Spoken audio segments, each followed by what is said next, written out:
कृषि दर्शन कृषि दर्शन कृषि दर्शन कृषि दर्शन कृषि दर्शन कृषि दर्शन। खेत खलिहान और हमारे किसान, जी हाँ, किसान भाई बहनों को झुमकी बहन का तहे दिल से जोहार। और साथ ही साथ गंदरू भाई की तरफ से भी किसान भाइयों को नमस्कार। तो देर न करते हुए चलिए आपको लिए चलते हैं कृषि समाचार की ओर। नमस्कार, कृषि समाचार में आपका स्वागत है। मैं हूँ किरण। आइए देखते हैं आज कृषि समाचार में क्या है खास।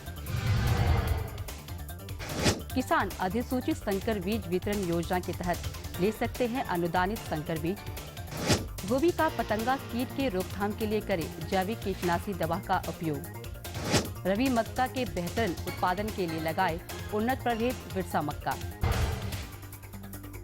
अब समाचार विस्तार से।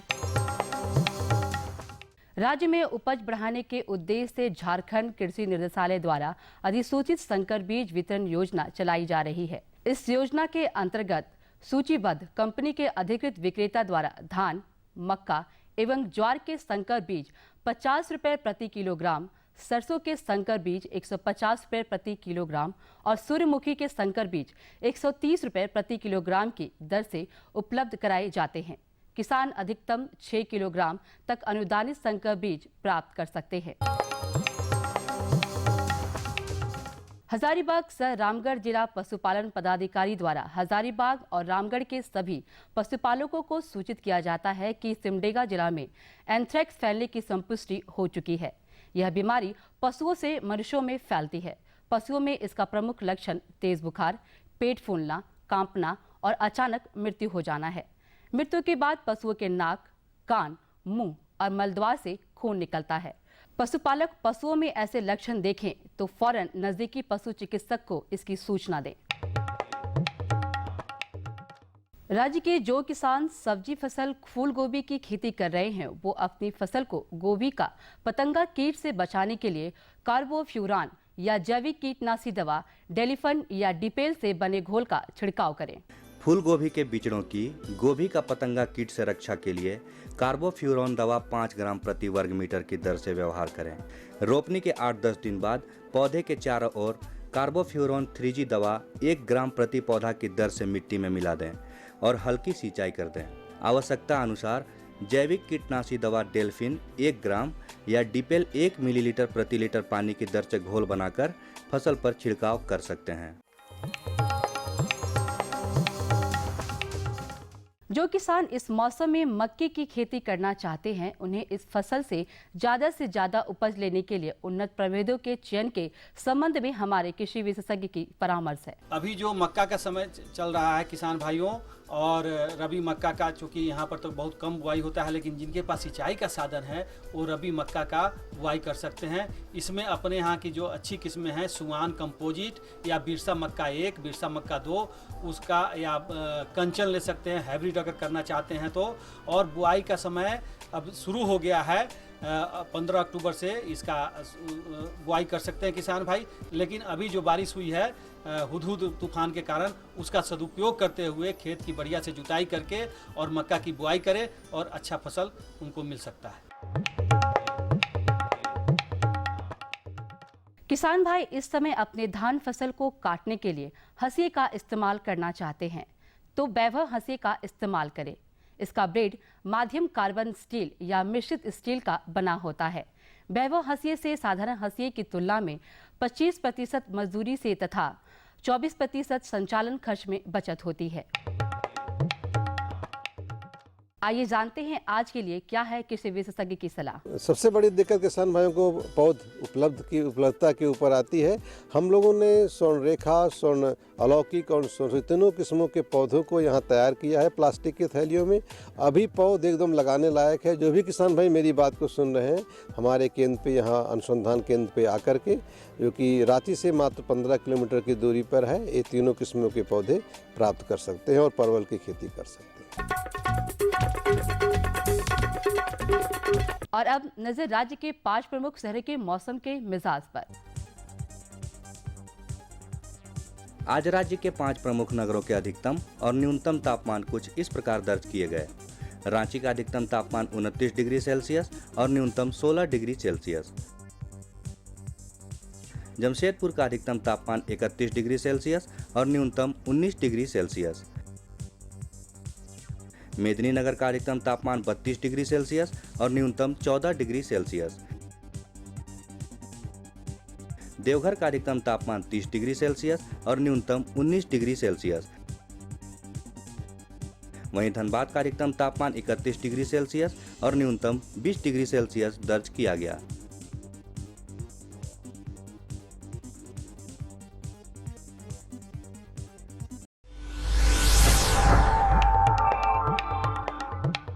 और अब मंडी भाव में आइए नजर डालते हैं अनाजों के भाव पर। आज कृषि उत्पाद बाजार समिति पंडरा रांची में विभिन्न खाद्यान्नों के थोक भाव कुछ इस प्रकार दर्ज किए गए। चावल मोटा 2350 रुपए से 2450 रुपए, चावल मध्यम 2550 रुपए से 2650 रुपए, चावल उत्तम 3800 रुपए से 4200 रुपए, गेहूं 1600 रुपए से 1750 रुपए, चना 3300 रुपए से 3500 रुपए, दाल अरहर 6700 रुपए से 7000 रुपए, दाल मसूर 5700 रुपए से 6000 रुपए, दाल चना 3700 रुपए से 4100 रुपए, सरसों तेल 8500 रुपए से 9500 रुपए, चीनी 3400 रुपए से 3500 रुपए, आलू 1750 रुपए से 2150 रुपए और प्याज 1550 रुपए से 1950 रुपए प्रति क्विंटल रहा। कृषि समाचार में आज इतना ही। अगले दिन अगले अंक में फिर मुलाकात होगी कुछ ताजा तरीन खबरों के साथ। तब तक के लिए दीजिए इजाजत। नमस्कार,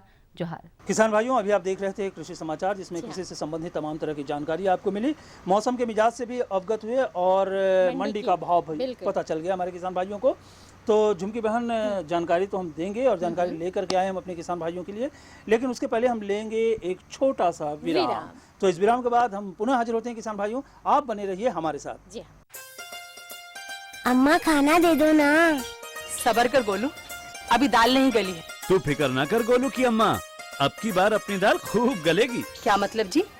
अब की बार NFSM के तहत दाल की पैदावार को बढ़ाने के तरीकों को दिखाने के लिए देश में 1000 क्षेत्र चुने गए हैं, जिसमें हमारा इलाका भी आ गया है। पर इससे हमें क्या फायदा? हमें 5 एकड़ खेती के लिए खाद और कीटनाशक के अलावा बढ़िया बीजों की एक मिनी किट भी मिलेगी। इतनी दाल का करेंगे क्या जी? अरे भगवान, सरकार ने दलहन का समर्थन मूल्य भी खूब बढ़ा दिया है और इनकी खरीद का भी पूरा इंतजाम कर लिया है।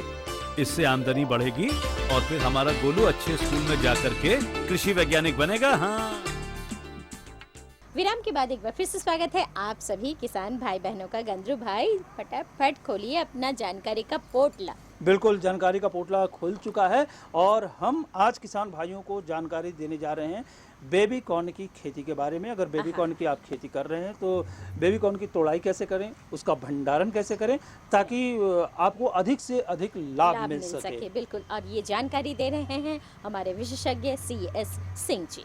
किसान भाइयों नमस्कार, कृषि दर्शन कार्यक्रम में आपका स्वागत है। किसान भाइयों, आज हम बात करेंगे बेबी कॉर्न के उत्पादन, तुड़ाई एवं भंडारण के बारे में।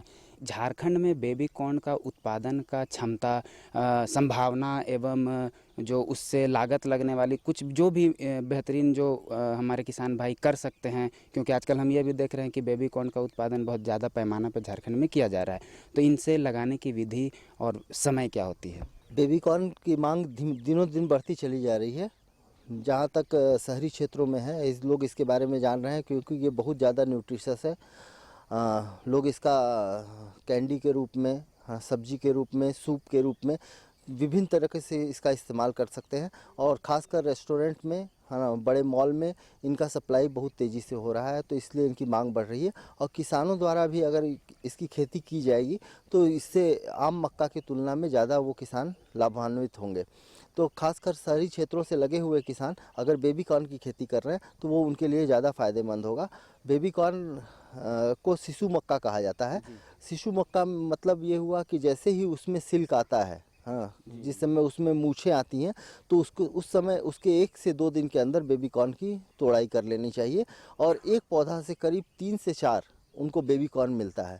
और हम करीब 1,11,000 पौधा 1 हेक्टेयर में रखते हैं। तो किसान भाई और इसको लेते हैं तो उनको बहुत ज़्यादा मुनाफा प्राप्त हो सकता है।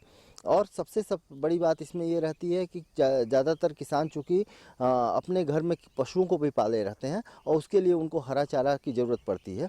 तो अगर बेबी कॉर्न की खेती कर रहे हैं तो ये 60 से 65 दिन के अंदर पूरी तोड़ाई हो जाएगी और किसान भाइयों को 250 से 300-400 क्विंटल तक हरा चारा भी उनको मिलेगा।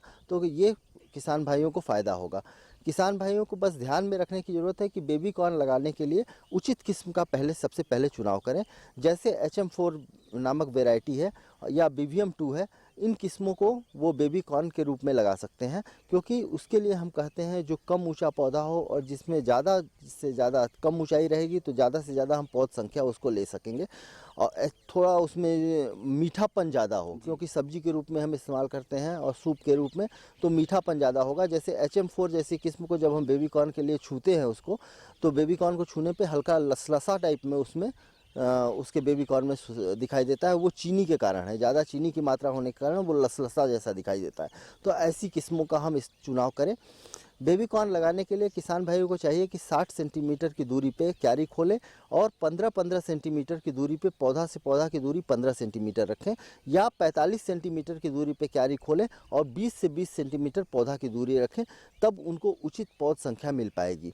किसान भाइयों को बेबी कॉर्न की खेती के लिए 150 किलोग्राम नत्रजन, 60 किलोग्राम स्फूर तथा 40 किलोग्राम पोटास की मात्रा जरूर देनी चाहिए। ये मात्रा उनको किसान भाइयों को 1/3 नत्रजन और पूरा स्फूर और पोटास की मात्रा बुआई के समय उनको डाल देनी चाहिए, तथा बची हुई जो मात्रा है नत्रजन की, उसका 1/3 भाग जब घुटने के आकार का बेबी कॉर्न पहुंच रहा है उस समय डालना चाहिए, तथा एक नर मंजरी निकलने से पहले 1/3 भाग का प्रयोग करना चाहिए। और किसान भाइयों को ये भी चाहिए कि जब वो बेबी कॉर्न की तोड़ाई कर रहे हैं तो हर एक तोड़ाई के बाद उनको वहाँ पे हल्का सा यूरिया डाल के पानी पटा देना चाहिए, तभी उनको ज़्यादा से ज़्यादा फ़ायदा होगा। यानी 150 किलोग्राम के अलावा भी उनको जब तोड़ाई के बाद हल्का यूरिया डाल के और उसके बाद उसका सिंचाई कर देना चाहिए, तब और ज़्यादा उनको फ़ायदा हो पाएगा। किसान भाइयों को ये सबसे ज़्यादा बेबी कॉर्न में ज़रूरत है कि डीटेस्लिंग एक ऑपरेशन होता है, यानी नर मंजरी को हटाना, क्योंकि हमको इसमें फर्टिलाइजेशन नहीं चाहिए, दाना नहीं बनना चाहिए। इसलिए किसान भाइयों को चाहिए कि नर मंजरी जैसे ही निकल रही है उस समय उनको नर मंजरी को हटा देना चाहिए। नर मंजरी हटाते समय बहुत ख्याल रखना चाहिए, क्योंकि फ्लैग लीफ जो ऊपर निकली रहती है वो सबसे ज़्यादा प्रोडक्शन में काम करती है, सबसे ज़्यादा उत्पादन बढ़ाने में काम करती है। तो नर मंजरी जैसे ही छोटा सा दिखाई देता है उस समय अगर किसान भाई केवल 2 अंगुली से पकड़ के अगर उस नर मंजरी को खींचेंगे तो पूरा अंदर से निकल जाएगी। लेकिन अगर वो नर मंजरी बड़ा हो जाएगा और उसको खींचने का कोशिश करेंगे तो फ्लैग लीफ भी साथ में टूट जाएगी और उससे उनका उत्पादन घटेगा। तो नर मंजरी सावधानी पूर्वक उनको हटा देनी चाहिए। अगर नर मंजरी वो हटा देते हैं तो इससे किसान भाइयों को 14% तक उत्पादन में वृद्धि और मिल सकती है और किसान भाइयों को ज़्यादा से ज़्यादा लाभ हो सकता है। डॉक्टर साहब, झारखंड की जलवायु और मिट्टी कॉर्न बेबी के लिए बहुत ही उपयुक्त है, लेकिन कॉर्न बेबी का लगाने का जो सही वक्त होता है वो हमारे किसान भाइयों को बताएं। किसान भाई, जैसे रबी के मौसम में इन विशिष्ट मक्काओं की खेती करना ज़्यादा फायदेमंद होता है, क्योंकि ये यहाँ की जलवायु में तो जो झारखंड की जलवायु है इसमें तीनों सीज़न में हम मक्का की खेती आसानी से कर सकते हैं, बरसते सिंचाई की सुविधा किसान भाइयों के पास उपलब्ध हो। लेकिन रबी में अगर किसान भाई बेबी कॉर्न की खेती कर रहे हैं तो अक्टूबर के अंतिम सप्ताह में या 15 नवंबर तक उनकी बुआई हो जानी चाहिए। किसान भाइयों को चाहिए कि बेबी कॉर्न लगाने के बाद उसकी सिंचाई सुविधा उपलब्ध है तो 1 से 2 दिन के बाद उसकी सिंचाई कर दें। 1 से 2 दिन में थोड़ा सा वो ज़मीन की गर्मी से वो बीज में जो डॉर्मेंसी पीरियड रहता है वो ख़त्म हो जाता है और सुसुप्ता अवस्था से जग जाता है। तो 1 से 2 दिन तक ज़मीन के अंदर छोड़ के और उसके बाद सिंचाई कर देने पे उसका जर्मिनेशन बहुत अच्छा होगा। और किसान भाइयों को बेबी कॉर्न जब लगा रहे हैं तो उस समय खेत की तैयारी करते समय भी किसान भाइयों को कम से कम 10 टन सड़ी गोबर की खाद प्रयोग करना चाहिए। इससे मक्का में ग्रोथ बहुत बढ़िया होता है। तो 10 टन सड़ी गोबर की खाद या कंपोस्ट जो उनके पास उपलब्ध है उसका उनको प्रयोग करना चाहिए। और क्रिटिकल स्टेज का ध्यान रखना चाहिए कि जिस समय जैसे पौधा जब घुटने का आकार का पहुंच रहा है या नर मंजरी जिस समय निकल रही है या जिस समय वो तोड़ाई कर रहे हैं, उसके बाद उनको सिंचाई जरूर दे देनी चाहिए, तभी वो अच्छा उत्पादन प्राप्त कर सकते हैं। डॉक्टर साहब, जब हमारे किसान भाई खेतों में ये बेबी कॉर्न लगा लेते हैं तो लगाने के बाद कितने महीनों तक उनको इंतज़ार करना होगा उस बेबी कॉर्न को तोड़ने के? बेबी कॉर्न में जैसे सिल्क हमने बताया कि मूछ निकलने के तुरंत बाद उनको तोड़ाई करनी चाहिए, तो लगभग किस्म है जैसे BBM2, इसमें 50 दिन के बाद ही उनको तोड़ाई चालू हो जाती है। और जैसा मैंने बताया, एक पौधे से उनको कम से कम 3 से 4 उनको मिलेगा। BBM2 से करीब 3 बेबी कॉर्न मिलता है और HM4 से 4 बेबी कॉर्न तक मिल सकता है। तो किसान भाइयों को 50 दिन से तोड़ाई चालू करनी चाहिए और लगभग 65 दिन तक में उनकी सारी तोड़ाई हो जाएगी। और तोड़ाई करते समय किसान भाइयों को ये ख्याल रखना चाहिए कि ये छांव थोड़ा सा, जहाँ पे बेबी कॉर्न तोड़ के रख रहे हैं वहाँ पे छांव हो, यानी पेड़ के नीचे उस बेबी कॉर्न को रखे तोड़ के, और सुबह और शाम के टाइम ही उसको तोड़े, क्योंकि अगर धूप में दोपहर में उसकी तोड़ाई कर रहे हैं तो उसमें उसका मॉइस्चर कम हो जाएगा और उसकी जो क्वालिटी है वो डिटेरियोरेट करेगी। इसलिए सुबह या शाम के टाइम ही उसकी तोड़ाई करनी चाहिए और तोड़ाई करते समय भी उसका किसी पेड़ की छांव में या किसी रूम में ले जाके तुरंत उसको स्टोर करना चाहिए, ताकि किसान भाइयों को उसका क्वालिटी डिटेरियोरेट न करे, क्योंकि रेस्टोरेंट और मॉल कहीं भी जहाँ वो सप्लाई कर रहे हैं उसकी क्वालिटी पे भी बहुत ध्यान रखा जाता है। डॉक्टर साहब, आप हमारे इस कार्यक्रम में आपका बहुत बहुत धन्यवाद। नमस्कार। जोहार किसान। तो चलिए झुमकी बहन, बहुत ही अच्छी जानकारी थी, लेकिन किसान भाइयों को और भी हम जानकारी देंगे, लेकिन उसके पहले एक और छोटा सा विराम।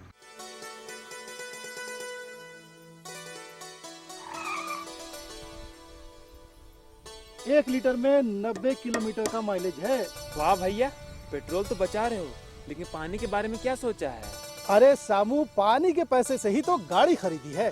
क्या पानी के पैसे से? हाँ, सूक्ष्म सिंचाई अपनाकर मैंने पानी बचाया। इस विधि से सिंचाई करने से 75 से 85% तक जल की उपभोग क्षमता बढ़ गई, जिससे सिंचाई करने पर 30 से 50% तक सिंचाई जल की बचत हुई। तो क्या हम भी इसका लाभ उठा सकते हैं? राज्य के सभी किसान इसका लाभ उठा सकते हैं 90% अनुदान के साथ, और साथ में बैंक ऋण की सुविधा भी उपलब्ध है। तब तो हमारे खेतों में आएगी हरियाली और हमारे जीवन में आएगी खुशहाली। विराम के बाद हमारे साथ जुड़ चुके हैं जून यानी कि बुधना। जो का बुधना, का हालचाल? ठीक है जून। तब हाँ, देखिए दादा, जून तो ठीक है, जुलाई अभी नहीं आया है। बोले थे ना जून कि इस बार ना हम सोच रहे टमाटर लगाए हैं और बैगन, मगर उसमें ना जून रोगे लग जाता है, एकदम सूख रहा है एकदम पेड़। हाय रे, टमाटर बड़े मजेदार है ना। तो चलिए आपके समस्या का समाधान तो होना चाहिए, करवा देते हैं। और इसके समस्या का समाधान करने के लिए हमारे साथ जुड़ चुके हैं हमारे विशेषज्ञ डॉक्टर सुदर्शन मौर्य जी। तो आइए देखते हैं। किसान भाइयों नमस्कार, कृषि दर्शन में आपका हार्दिक स्वागत है। डॉक्टर साहब, किसान भाइयों को सबसे पहले ये बताएं कि टमाटर बैंगन में कौन कौन सी बीमारी आती है और उसका क्या लक्षण है और कैसे उसका नियंत्रण करें।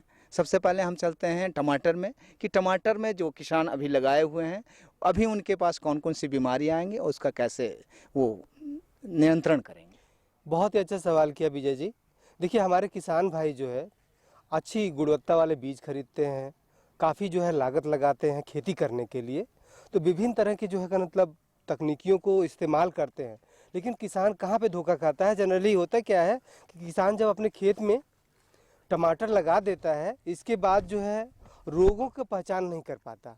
तो रोग का पहचान जो है बहुत ज़रूरी है, क्योंकि रोग यदि पहचान लेते हैं तो उसका नियंत्रण हम आसानी से कर लेते हैं। और इन्हीं सब चीज़ों को हम आपको बताना चाहेंगे कि इस समय यदि जैसे हमारे किसान भाई के खेत में टमाटर लगा हुआ है, तो प्रमुख रूप से जो बीमारी आ सकती है अक्टूबर नवंबर के महीने में और दिसंबर के महीने में। अब जैसे इस समय यदि हम कहें अक्टूबर के महीने में, तो इस समय टमाटर के खेत में एक बहुत ही कॉमन बीमारी है सेप्टोरिया ब्लाइट। आप देखेंगे पौधे की पत्तियों के ऊपर छोटे छोटे धब्बे दिखाई पड़ेंगे। उस धब्बे के कारण से पौधे की पत्तियां जो होती हैं पीली पड़ने लगती है और नीचे की पत्तियों में सबसे पहले इस बीमारी के रोग के लक्षण आते हैं, फिर धीरे धीरे ऊपर की तरफ बढ़ते हैं। इस बीमारी के लक्षण जैसे ही आपके खेत में दिखाई दे, किसान भाइयों को हम सलाह देते हैं कि जब भी आप अपने खेत में जाए तो पौधे को थोड़ा उलट पलट के देखें। इससे आपको पता चल जाएगा कि पौधे के नीचे की पत्तियों में कोई धब्बे तो नहीं है। यदि धब्बे दिखाई पड़ते हैं, जैसे हमने बताया कि सेप्टोरिया ब्लाइट, यह एक छोटे छोटे पत्तियों के ऊपर धब्बे लगने वाली जो बीमारी होती है, इस बीमारी के कारण से पौधे की पत्तियां जो है पीली पड़ जाती है और धीरे धीरे नीचे गिर जाती हैं, जिसके कारण से आपका जो उत्पादन क्षमता है टमाटर का वो भी कम हो जाता है। साथ ही साथ फल का जो आकार है वो भी छोटा रह जाता है। इस बीमारी को नियंत्रित करने के लिए किसान भाई सबसे अच्छी जो अवेलेबिलिटी आसानी से मिल जाती है बाविस्टीन है, डायथेन M45 है। इस दोनों को ले लीजिए, 1:1 के रेशियो में 1 ग्राम बाविस्टीन और 1 ग्राम डायथेन M45 मिला के छिड़काव करें। या यही कम्बिनेशन जो है साफ के नाम से एक दवा आती है, उसको ले लीजिए, 2 ग्राम प्रति लीटर पानी में डाल के छिड़काव करें। इसके अलावा और बाज़ार में जो दवाएं उपलब्ध है, कवच जो कि क्लोरोथैलोनिल के नाम से जाना जाता है, ये दवा ले लीजिए। तो इसको भी जो है 2 से 2.5 ग्राम प्रति लीटर पानी में डाल के छिड़काव करें तो ये बीमारी नियंत्रित हो जाती है। इसके बाद जो दूसरी दवा अभी दूसरी बीमारी जो है आपके नवंबर और दिसंबर के महीने में आने वाली है, वो होती है जैसे आपके खेतों में फल लग जाता है तो उस समय एक बीमारी आती है जिसको कि अर्ली ब्लाइट बोलते हैं। अर्ली ब्लाइट में होता क्या है कि पौधे की पत्तियों के ऊपर शुरू में छोटे धब्बे होते हैं, लेकिन इनका धब्बे का आकार धीरे धीरे बढ़ता रहता है। दूर से यानी उसको पास में यदि ध्यान से देखें तो उसमें आपको लगेगा कि जो है टारगेट बोर्ड जैसा दिखाई पड़ रहा है। तो इस तरह के लक्षण यदि आपको दिखाई पड़ते हैं तो इसके लिए डायथेन M45 या डायथेन Z78 या कार्बेंडाजिम, जिसको कि बाविस्टीन हम बोलते हैं, ये दवाएं जो है कारगर साबित होती हैं।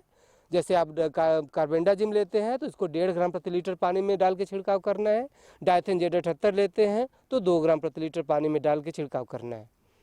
इसके बाद जो दिसंबर के महीने में जो जैसे ही जाड़ा थोड़ा सा बढ़ता है तो उस समय एक और बहुत ही कॉमन बीमारी एक आती है जिसको हम लोग बोलते हैं पिछेती झुलसा, लेट ब्लाइट, जो कि आलू में भी आता है और आपके टोमेटो में भी आता है, टमाटर में भी आता है। इस बीमारी में होता क्या है, शुरू में नीचे की पत्तियों से बीमारी के लक्षण स्टार्ट होते हैं और पत्तियां जो नीचे ज़मीन से सटी हुई होती है उससे बीमारी बढ़ता है पहले। इसमें इस बीमारी में होता क्या है कि जो धब्बे होते हैं पत्तियों के किनारे से अंदर की तरफ बढ़ते हैं।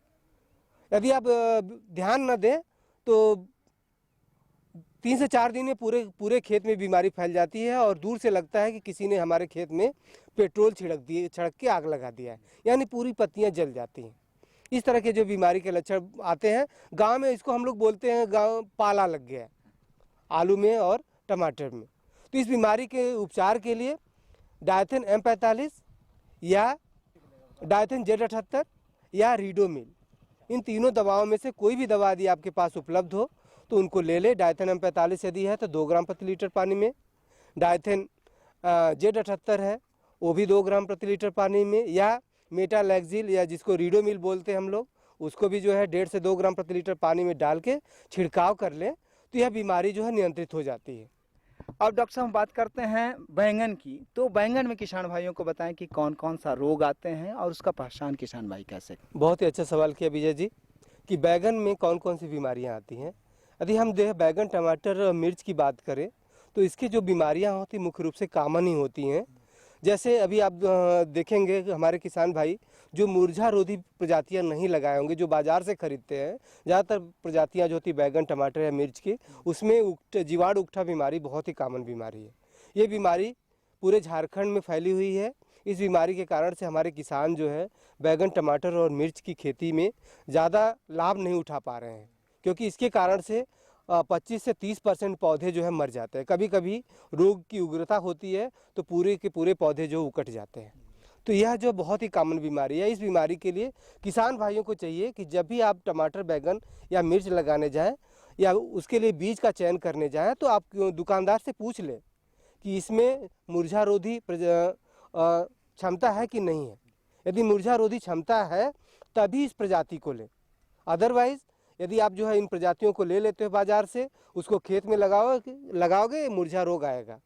तो इससे बचने के लिए मुरझा रोधी प्रजातियों का चयन करें। यदि बाजार में नहीं उपलब्ध है तो आप हमारे सेंटर से आके, हमारे रिसर्च केंद्र पे आके, हमारे पास जो मुरझा रोधी प्रजातियां बैंगन के, टमाटर के, मिर्च के हैं, जैसे हम बताना भी चाहेंगे, टमाटर की हमारे पास 3 प्रजातियां हैं, स्वर्ण लालिमा है, स्वर्ण संपदा है, स्वर्ण विजया है, ये मुरझा रोधी प्रजाति है। बैगन में हमारे पास है स्वर्ण श्यामली है, स्वर्ण प्रतिभा है जो कि मुरझा रोधी है। टमाटर में हमारे पास है काशी अनमोल है और स्वर्ण प्रफुल्ल्या। ये प्रजातियां जो हमारे सेंटर पे उपलब्ध है, इनको किसान भाई लेके अपने खेत में लगाएं तो मुरझा रोग नहीं आएगा। इसके बाद इस समय जैसे मान लीजिए आपके खेत में फसल खड़ी है तो प्रमुख रूप से जो है जो बीमारी आती है, एक जो है फल सड़न बीमारी आती है। उस बीमारी को नियंत्रित करने के लिए आप डायथेन M45 और कार्बेंडाजिम का छिड़काव जो है 15 दिन के अंतराल पे करते रहेंगे तो ये बीमारी नहीं आती। डॉक्टर साहब ने आपने बड़ी अच्छी जानकारी दी, इसके लिए नमस्कार। किसान भाइयों जोहार। वाह, कैसा लगा? इतना अच्छा जानकारी जून दिए कि हमको लगा कि बैगन और टमाटर का सब्जी बनाइए घर में। अरे पहले बढ़िया से उत्पादन करेगा तब ना सब्जी भी बनेगा, हैं? और उसको बेच के मुनाफा भी अच्छा होगा। देखभाल करेगा तब ना। करते हैं जून, मगर कैसे कीड़ा जून लग गया। अब झुमकी बहन, हमें लगता है कि हमारे कार्यक्रम का समय समाप्त होने वाला है, तो हम अपने किसान भाइयों से विदा लें। जी पता तो बता दीजिए। बिल्कुल बिल्कुल, पता बता दें आप। जी हाँ, हमारा पता है कार्यक्रम कृषि दर्शन कृषि प्रकोष्ठ द्वारा केंद्र निदेशक दूरदर्शन केंद्र रातू रोड रांची। पिन संख्या है 834-001। तो हमें रहेगा आपके खतों का बेसब्री से इंतजार, बिल्कुल लिखना मत भूलिएगा। तो किसान भाइयों, इसी के साथ हम सबों को दीजिए अनुमति। नमस्कार।